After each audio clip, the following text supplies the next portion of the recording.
Perkenalkan, saya Analisa SEMAK. Saya adalah dosen program studi sarjana akuntansi Fakultas Humaniora Universitas Sarimulya. Pada kesempatan ini saya akan menjelaskan satu mata kuliah yang saya ampu, yaitu mata kuliah perpajakan lanjutan. Mata kuliah perpajakan lanjutan ini akan didapatkan oleh mahasiswa pada semester genap dengan kode mata kuliah ONISM.AK 045 dengan bobot yaitu sebesar 3 SKS yang terdapat di semester 4. Sistem pembelajaran yang akan digunakan yaitu adalah harus memenuhi komponen DII yaitu delivery, interaktif, dan juga assessment. Delivery adalah ketika penyampaian materi pembelajaran dalam bentuk PPT dan juga penampilan video-video yang tentunya harusnya relevan sesuai dengan materi yang terkait. Kemudian yang kedua adalah interaktif.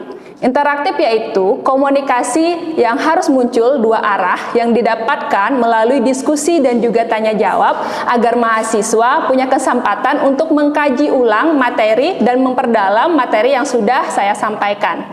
Kemudian, sistem pembelajaran yang ketiga adalah asesmen. Asesmen di sini adalah proses validasi ataupun klarifikasi untuk mengetahui apakah mahasiswa memahami pembelajaran dengan cara saya memberikan tugas dan juga kuis.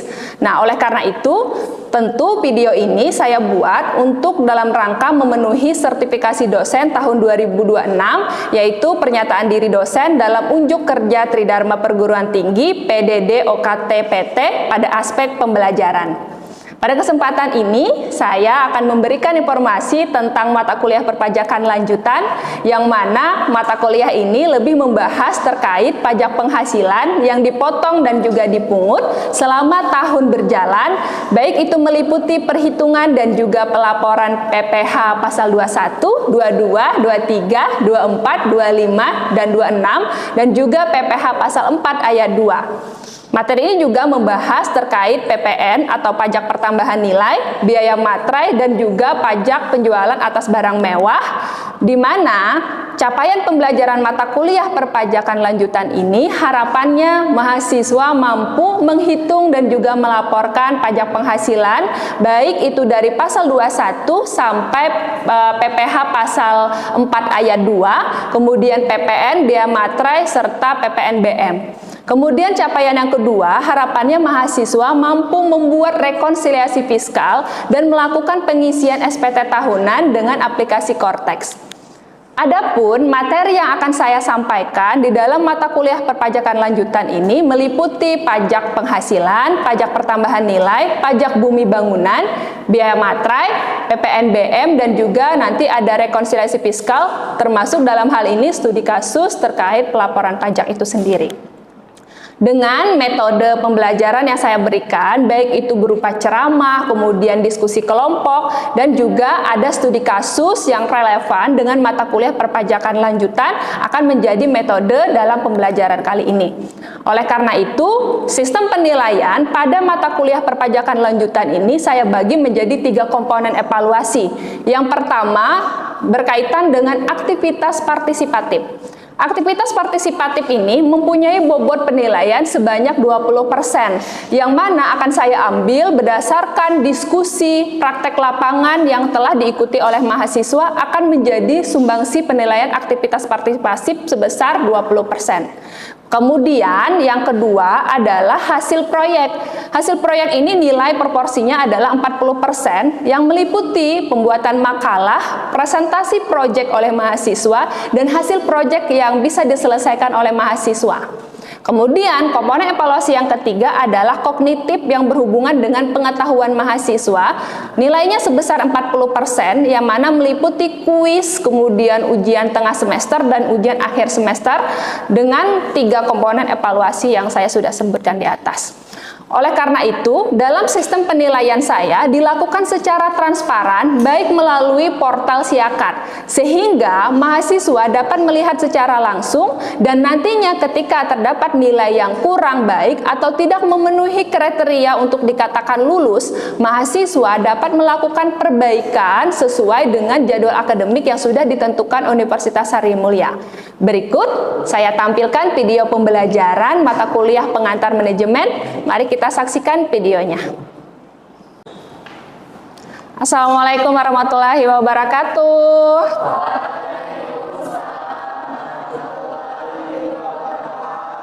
Selamat siang semuanya. Bagaimana kabarnya hari ini? Baik, alhamdulillah hari ini kita akan melanjutkan pertemuan kedua kita di mata kuliah perpajakan lanjutan, di mana sebelum kita memulai perkuliahan hari ini, alangkah baiknya kita berdoa terlebih dahulu sesuai dengan kepercayaan kita masing-masing. Berdoa dimulai. Berdoa selesai. Baik, kita hari ini akan melanjutkan materi tentang pajak penghasilan PPh pasal 21. Tapi sebelumnya Ibu ingin kita merefleksi dulu pembelajaran kita minggu yang lalu terkait pajak. Kira-kira ada yang masih ingat? Ini Yosi, pajak itu apa? Izin menjawab Ibu.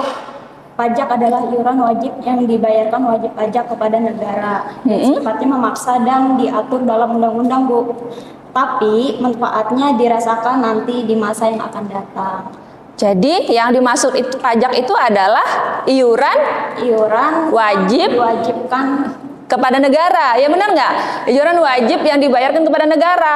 Artinya karena wajib diatur di dalam undang-undang. Kalau misalnya kita sebagai wajib pajak itu kan kemarin kata Ibu ada orang pribadi dan badan. Ada dua ya, orang pribadi dan badan. Ketika dia tidak membayar pajak, maka bisa saja sifatnya memaksa. Kenapa? Karena diatur dalam undang-undang.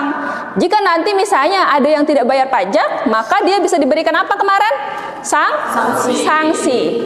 Tetapi balik lagi, banyak sekali masyarakat kita yang merasa bahwa kalau misalnya kita bayar pajak, kok nggak bisa dapat manfaatnya saat ini? Bener kan?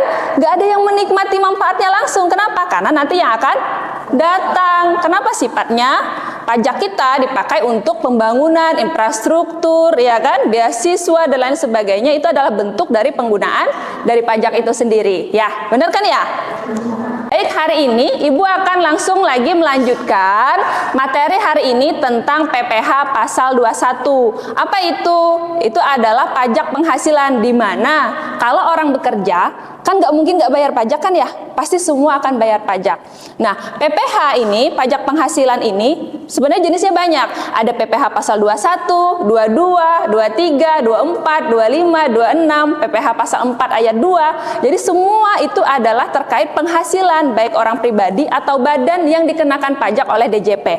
Hari ini Ibu akan fokus membahas tentang PPh pasal 21. Ya, seperti yang kalian lihat di sini, PPh pasal 21 adalah pajak penghasilan yang berhubungan dengan pekerjaan, jasa, atau kegiatan yang dilakukan oleh orang pribadi yang tinggal di dalam negeri. Ibu ulang lagi, dia harus tinggal di dalam negeri. Beda kalau PPh nanti ada 26. Kalau 26 adalah baik itu pekerjaan atau jasa atau kegiatan yang dilakukan oleh wajib pajaknya orang luar negeri. Kan orang luar negeri juga bisa bekerja di Indonesia kan ya? Nah, mereka juga di Indonesia ini nggak semerta-merta dapat penghasilan saja, tapi mereka juga dikenai pajak. Nah, fokus kita hari ini adalah PPh 21. Misal, kan kadang kalau bekerja itu dapat gaji kan ya?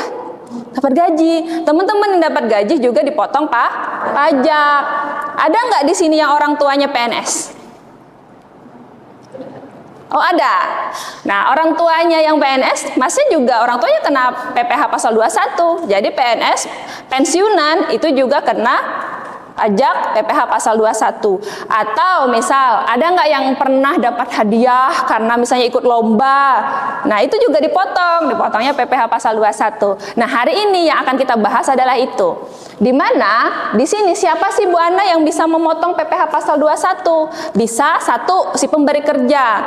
Kan nggak mungkin ya kita motong sendiri. Walaupun kata Ibu di materi-materi sebelumnya Ibu sampaikan, di Indonesia kita menggunakan self assessment system. Self assessment system itu apa?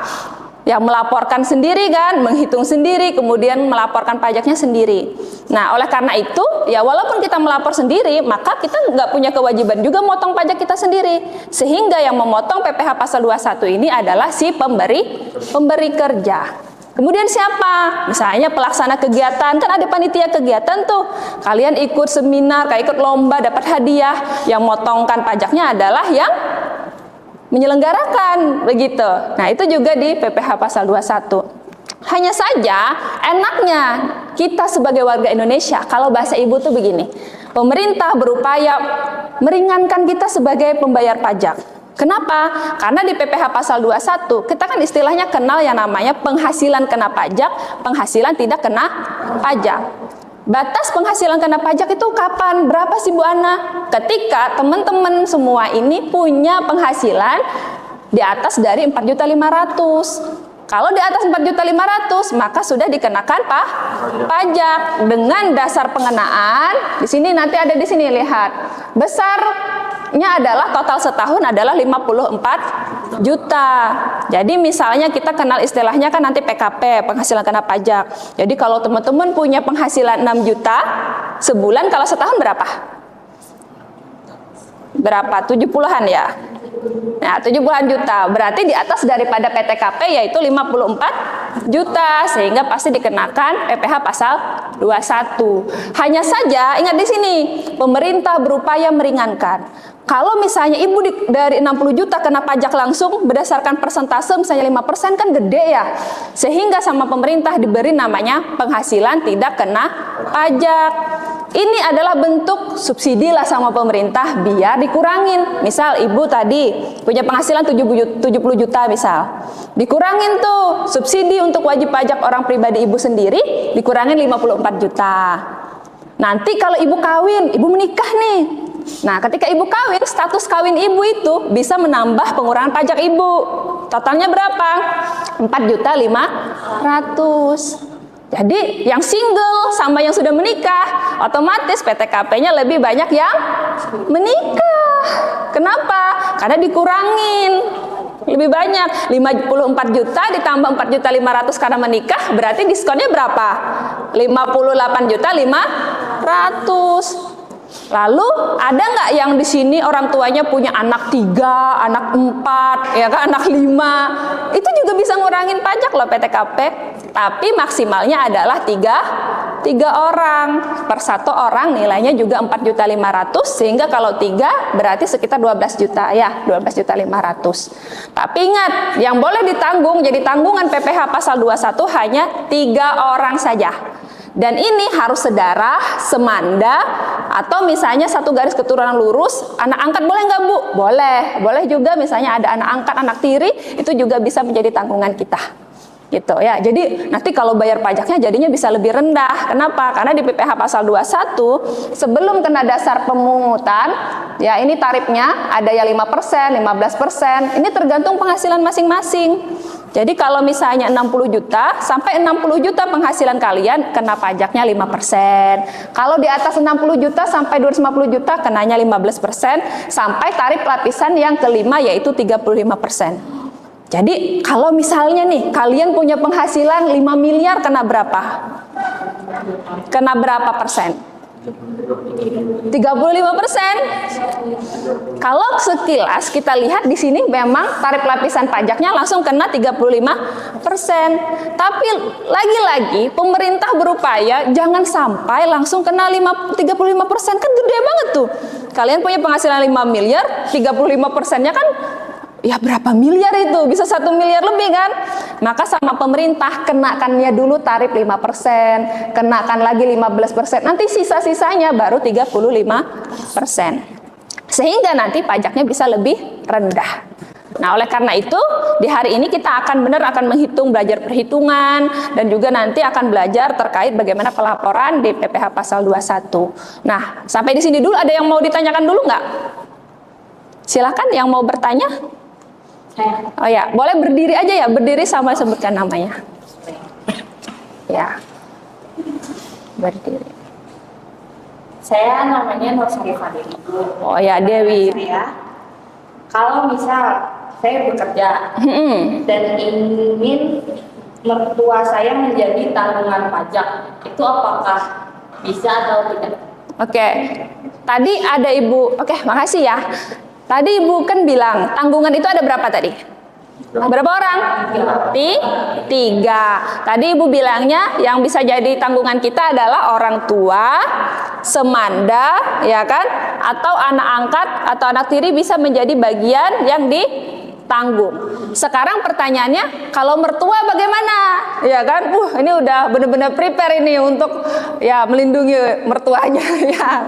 Goyan ya, bercanda. Oke, kalau mertua garis keturunannya di mana? Masuk di bagian yang semanda. Kalau sedarah itu kan kayak orang tua kalian kan sedarah ya, ayah, ibu itu sedarah, adik, kakak itu sedarah.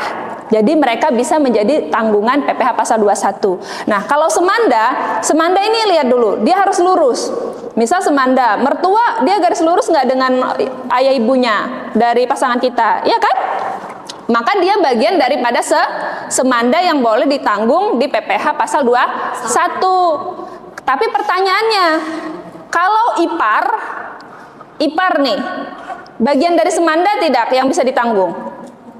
Tidak bisa, karena dia ke kanan. Kan nggak garis lurus kan tadi?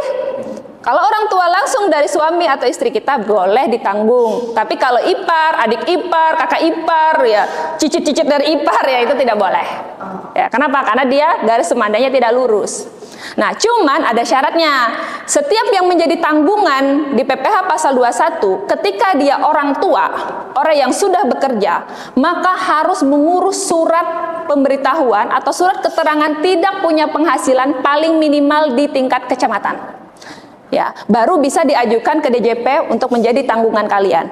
Jadi kalau nggak bisa orang tua kita langsung ditanggung tuh nggak bisa. Harus diurus dulu suratnya ke kecamatan bahwa orang tua kita tidak punya penghasilan sama sekali. Gitu ya, baru bisa ditanggung. Oke, baik, di sini mungkin Ibu akan tambahkan terkait bagaimana perhitungan lah di sini ya, perhitungan PPh pasal 21, di mana di sini kalau misalnya kalian statusnya kalau dilihat kan ada pegawai tetap atau pegawai tidak tetap. Jadi namanya karyawan kan nggak semua tetap ya, ada juga yang tidak tetap. Tapi ketika dia punya penghasilan di atas berapa tadi? 4.500.000, maka dia harus bayar pajak. Di sini pegawai tetap dan tidak tetap. Kemudian penerima pensiunan atau juga bukan pegawai. Bu, kalau bukan pegawai itu yang seperti apa pekerjaannya? Ada nggak yang di sini influencer? Ada yang jadi artis? Ada yang jadi notaris, ada yang jadi akuntan, ada yang jadi konsultan. Mereka semua masuk ke dalam bukan pegawai, tapi mereka juga dikenakan PPh pasal 21. Nah, atau penerima kegiatan, ya ada yang dapat uang saku, ya kemudian uang rapat, honorarium, itu juga nanti dikenakan PPh pasal 21. Di mana di sini, ya cara perhitungannya adalah kalau kalian karyawan tetap dan tidak tetap, maka pertama kali adalah dipotong dulu dengan biaya jabatan. Jadi semua orang yang bekerja itu punya biaya jabatan. Totalnya adalah 5%. 5% dari penghasilan bruto, yaitu 6 juta, paling maksimal setahun, paling maksimal sebulannya adalah 500.000. Itu kalau biaya jabatan. Jadi dipotong dulu biaya jabatan, baru dipotong sama yang Ibu sampaikan tadi, PTKP. Ya, sehingga nanti muncul berapa penghasilan kena pajaknya setahun, baru dibagi per bulan. Nanti PKP dapatkan berapa persen, 5% misalnya kenanya, baru dapat pajak sebulannya berapa. Nah, beda lagi kasusnya kalau pensiunan. Nanti kalau ada orang tuanya pensiunan, bisa tuh dilihatin pajak orang tuanya. Kalau pensiunan, maka ada biaya pensiunnya. Jadi biaya pensiunnya juga 5% nih. 5% dari penghasilan bruto, maksimalnya adalah 2.400.000 setahun, atau sebulannya maksimalnya adalah 200.000. Jadi kalau ada orang nih motongkan pajak untuk biaya pensiun orang tua kalian lebih daripada 200.000 per bulan, itu tidak boleh. Kenapa? Karena maksimal adalah 200.000. Misal, kalian punya penghasilan 10 juta. Ibu tanya nih, kalau punya penghasilan 10 juta, Ibu bekerja sebagai dosen misalnya ya, dapat gaji 10 juta. Maka biaya jabatan Ibu berapa kalau 5%-nya? 5% dari 10 juta? 500.000. Berarti sudah berada di batas maksimal. Kalau sekarang Ibu adalah komisaris misalnya. Oh, doain dong komisaris ya. Komisaris atau teman-teman semua komisaris, gajinya 20 juta per bulan. Biaya jabatannya berapa? 5% daripada 20 juta berapa? Juta. Boleh nggak perusahaan motongnya 10 juta untuk biaya jabatan? Tidak boleh. Kenapa tidak boleh? Kenapa tidak boleh? Karena maksimalnya 500.000 per bulan. Ya, karena maksimal 500.000. Jadi semakin banyak gaji kalian, tetap batas potongan untuk biaya jabatannya maksimal 500.000 per bulan. Gitu ya. Jadi nanti silakan dihitung, oh berapa penghasilan, ditambah dengan tunjangan-tunjangan, itu harus ditambah. Baru misalnya kan biasanya ada juga yang bayar asuransi, itu jadi sifatnya mengurang daripada penghasilan kalian, baru dikurang dengan biaya jabatan, dikurang dengan PTKP, baru nanti hasilnya penghasilan kena pajak yang akan kita kalikan dengan tarif lapisan pajak yang ada yang 5 lapisan ini ya. Jadi nanti kenanya misalnya penghasilan Anda berada di 100 juta, berarti kena 5% dan juga 15%. Gitu ya, sampai sini bisa dipahami? Bisa. Oke, jadi tarif lapisan pajak ini ya nanti tidak bisa langsung kena langsung 5 lapisan, tidak bisa. Harus kena per satu lapisan dulu, 5%, 15%, 25%. Ya. Nah, ini contoh dari surat setoran pajak atau SSP, tapi sekarang dengan adanya Kortex, sudah tahu Kortex? Sudah ya. Jadi Kortex hari ini memang lagi digalak-galakan oleh DJP, di mana memang sekarang ya Ibu ngerasa sendiri sangat terbantukan dengan ada Kortex dibandingkan waktu kita masih pakai DJP online. Kenapa? Karena di Kortex itu semua pendapatan dari orang pribadi itu sinkron masuk semua ke Kortex. Jadi bentuknya memang laporannya seperti yang contoh SSP ini, SPT ini gitu. Ya, tapi sekarang sudah dibuat pakai ya elektronik lah, dimana dalam hal ini ya semua penghasilan yang pakai KTP orang pribadi itu, jadi udah nggak pakai NPWP, semua sudah berbasis KTP, sehingga semua penghasilan yang terdata dengan KTP itu langsung terekod ke Kortex. Jadi tidak bisa disembunyikan lagi penghasilan orang pribadi. Misal kalian menang 10 lomba misalnya ya, per satu lombanya menang 10 juta, 100 juta kan? Kalau di Kortex semua langsung terdata. Kenapa? Karena ketika mau menang lomba kan ngasih KTP ya, maka langsung tertarik semua di data Kortex bahwa Anda menang hadiah total dari 10 kali lomba adalah 100 juta. Begitu. Jadi tidak bisa disembunyikan lagi di Kortex. Sehingga dalam hal ini dalam pelaporan SSP-nya juga lebih mudah, SPT-nya juga lebih mudah gitu ya. Jadi semua sudah ada A1, A2, 3, kita tinggal memasukkan data saja berapa penghasilan, berapa tanggungan kita, sistem langsung yang akan menghitung. Jadi udah nggak menghitung manual lagi. Kalau dulu kan itu masih manual tuh. Kalau sekarang di Kortex dia langsung terekod. Ketika ada data yang kita sembunyikan akan muncul merah gitu ditanda di Kortex-nya. Gitu. Jadi tidak bisa disembunyikan lagi ya. Jadi ada lagi? Kalau tidak ada yang dipertanyakan, nanti mungkin bisa saja kita untuk materi Ibu, semua kan sudah punya LMS ya. Jadi silahkan ambil saja datanya atau materinya di LMS kita. Nah mungkin itu saja yang dapat Ibu sampaikan dulu untuk hari ini. Kira-kira ada yang berkenan untuk closing? Kira-kira mungkin ada yang bisa bantu menyimpulkan nggak? Oh ya, Masnya ya menyimpulkan. Oh berdiri aja Yasin, ya berdiri.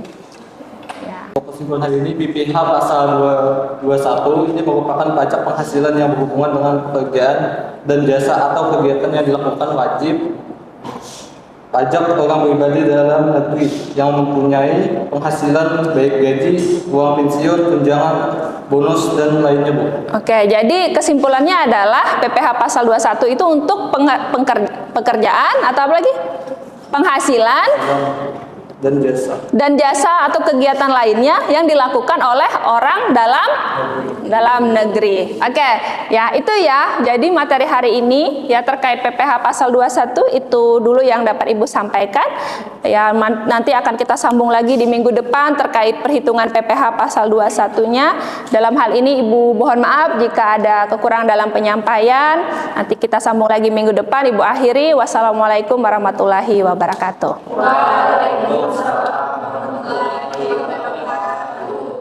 Demikian video pernyataan diri dosen dalam unjuk kerja Tridamar Perguruan Tinggi PDD OKTPT pada aspek pembelajaran mata kuliah perpajakan lanjutan program studi sarjana akuntansi Fakultas Humaniora Universitas Sarimulya. Wassalamualaikum warahmatullahi wabarakatuh.